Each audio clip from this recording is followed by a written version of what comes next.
Assalamualaikum warahmatullahi wabarakatuh. Pada kesempatan kali ini, kelompok kami akan membahas mengenai suku Batak Karo. Sistem kepercayaan suku Batak Karo. Sebagian besar suku Batak Karo beragama Kristen, agama yang dibawa ke Sumatera pada abad ke-19 oleh para misionaris. Namun, saat ini semakin banyak orang yang tinggal jauh dari dataran tinggi Karo telah masuk Islam dengan pengaruh Muslim Melayu dari daerah tetangga dari di Medan dan pendatang dari Jawa. Sebagian Muslim dan Kristen Batak Karo masih mempertahankan kepercayaan animisme tradisional mereka pada hantu, roh, dan pengobatan hutan tradisional. Meskipun faktanya hal itu bertentangan dengan kepercayaan mereka yang lain. Saat ini, mayoritas penduduk Karo telah memeluk agama Kristen sekitar 70%, mayoritas Protestan 90% dan 10% Katolik, dan Islam 25%. Sekitar 5% masih menganut aliran kepercayaan lama yakni Pamena. Kepercayaan Pamena merupakan turunan langsung dari Sanata Dharma agama Hindu di India. Orang-orang dari India Selatan yang datang ke tanah Karo memperkenalkan ajaran Pamena. Akhirnya, orang-orang Karo mulai mengenal agama ini. Pemena dalam bahasa Karo memiliki arti pertama atau yang awal. Pemena memiliki makna kepercayaan yang pertama yang dipegang dan dipahami oleh masyarakat Karo. Pemena ini aliran kepercayaan yang ada pada masyarakat tradisional suku Batak Karo, ataupun bisa juga disebut agama asli dari masyarakat Karo. Pemena merupakan kepercayaan yang mengandung sistem politeisme dan dinamisme. Bahasa. Suku ini memiliki bahasa sendiri yang disebut bahasa Karo dan memiliki salam khas, yaitu mejuah-juah. Tidak seperti suku Batak yang sering dianggap memiliki bahasa yang kasar, suku Karo ini justru memiliki bahasa yang cukup halus. Sujuang, baberitandu, iseglarndu, margandu kai, kue, tang. Organisasi masyarakat suku Karo. Suku Karo menggunakan sistem marga dalam aspek sosial masyarakatnya. Sistem ini disebut marga silima. Marga berfungsi untuk mengidentifikasi keturunan dan pengikat kekerabatan bagi setiap masyarakat Karo.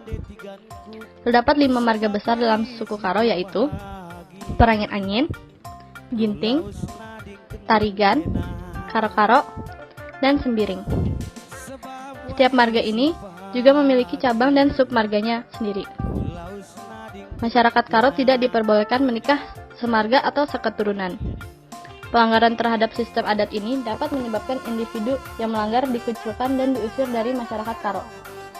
Suku Karo menganut monogami patrilineal, yaitu sistem garis keturunan yang disandarkan pada laki-laki. Laki-laki suku Karo merupakan penerus keluarga dan pemegang ahli waris yang sah. Perempuan Karo ketika menikah akan berpindah marga mengikuti marga suaminya. Perempuan Karo juga tidak mendapatkan warisan dan diasumsikan ia akan berhak menerima harta dari suaminya. Marga perempuan yang lama lalu ditambahkan pada nama anaknya dengan Bere. Hal ini dilakukan untuk tetap mengetahui hubungan kekerabatan. Selain sistem marga, suku Karo juga menggunakan sistem organisasi dalam acara adat yang disebut Daliken Sitelu. Sistem ini terdiri dari Sembuyak, Kalimbubu, dan Anak Beru. Kalimbubu adalah kelompok marga yang memiliki hajat atau kepentingan, berperan sebagai tuan yang harus dilayani. Anak Beru berperan untuk melayani Kalimbubu. Sementara untuk Senina adalah mediator dan pembantu permusyawaratan acara adat. Sistem Daliken Sitelu dilaksanakan berdasarkan ikatan kekeluargaan dan kesadaran bersama. Digunakan juga dalam upacara adat, pesta pernikahan, memasuki rumah baru, persidangan, dan penyelesaian masalah sosial seperti sengketa tanah. Nah, sekarang kita membahas tentang mata pencaharian atau sistem ekonomi suku Batak Karo. Jadi, suku Batak Karo ini suka bercocok tanam di ladang maupun di sawah. Nah, lahan-lahan untuk bercocok tanam ini dibagi berdasarkan marga. Jadi, masing-masing dari keluarga mendapatkan jatah tanah dan nggak boleh dijual. Selain itu, suku Batak Karo juga beternak. Mereka beternak kerbau, babi, kambing, ayam, sapi, dan lain-lain. Mereka pun juga nangkap ikan. Terus, suku Batak Karo juga bekerja di bidang kerajinan. Mereka ada yang bertenun, menganyam rotan, mengukir kayu, dan lain-lain. Oh iya, di daerah Karo ini punya hasil sumber daya utama, yaitu sirup markisa. Sirup markisa dikelola dan diekspor ke seluruh Indonesia, bahkan dunia. Dan dari hal ini menumbuhkan banyak lahan pekerjaan untuk masyarakat Batak Karo. Teknologi adalah sebuah ilmu yang mempelajari keterampilan, di mana keterampilan tersebut digunakan untuk menambah efisiensi dalam melakukan kegiatan sehari-hari. Pertanian suku Karo merupakan salah satu identitas suku Karo yang terkenal. Pertanian suku Karo merupakan hasil dari suatu kebudayaan yang sudah diturunkan dari nenek moyang suku Karo dari beratus-ratus tahun lamanya. Dalam bercocok tanam, masyarakat Karo menggunakan cangkul, bajak, tongkat tunggal, dan sabit. Kemudian, pada ilmu arsitektur suku Karo. Ilmu arsitektur suku Karo merupakan ilmu arsitektur yang sangat handal. Contohnya dapat dilihat melalui rumah adat suku Karo, yaitu Siwaluh Jabu. Mereka menggunakan bangunan dari kayu.